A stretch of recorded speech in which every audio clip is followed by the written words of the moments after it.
I love that sound. Time now for some of the biggest trending stories you'll want to know today. What we're learning about Travis Kelce possibly calling a timeout on his NFL career, and the new steps Netflix is taking to avoid controversy in the future. Let's bring in NewsNation entertainment expert to break down the best headlines. Of course, I'm talking about our good friend Paula Froelich here with The Scoop.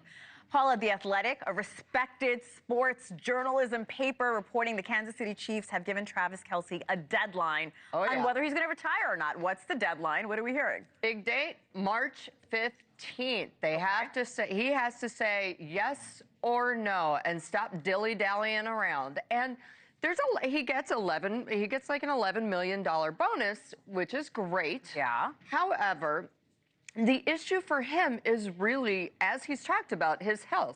One bad sack, and that's a problem. You're looking at CTE, you're looking at injuries years down the road and things that might really affect him in 10, 15 years. You're talking arthritis. You're talking a lot of painful injuries that he may have to deal with. He's also set himself up for a career after football, which is great.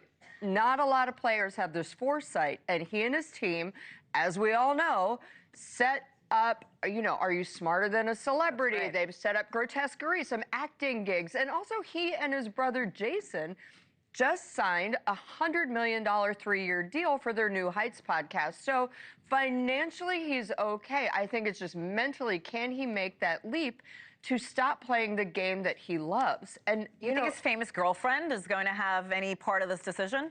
I think Taylor is going to support him either way. But, Sure. My sources are kind of echoing what I've been saying, that this period is actually kind of a good thing for him. And for them as a couple, his loss in the Super Bowl, it was stunning. It was jaw-dropping.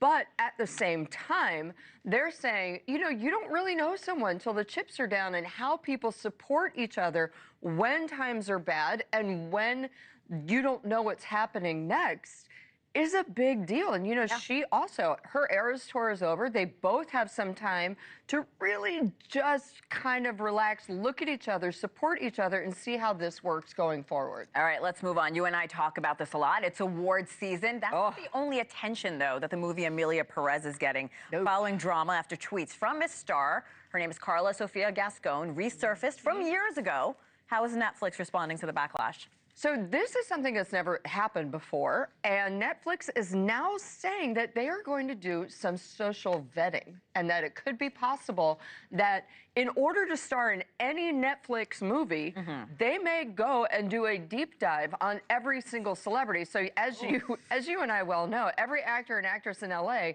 is currently deleting lots and lots of tweets, Facebook posts, TikToks, anything that could be seen as offensive. And Netflix is pretty annoyed because they put a lot of money into this Oscar candidate movie. It's been nominated for so many awards, or it was. It has been nominated, and the buzz has not only disappeared, it died. A really large death, and they are really upset. They're very angry, and going forward, they're going to make sure they don't make this mistake again.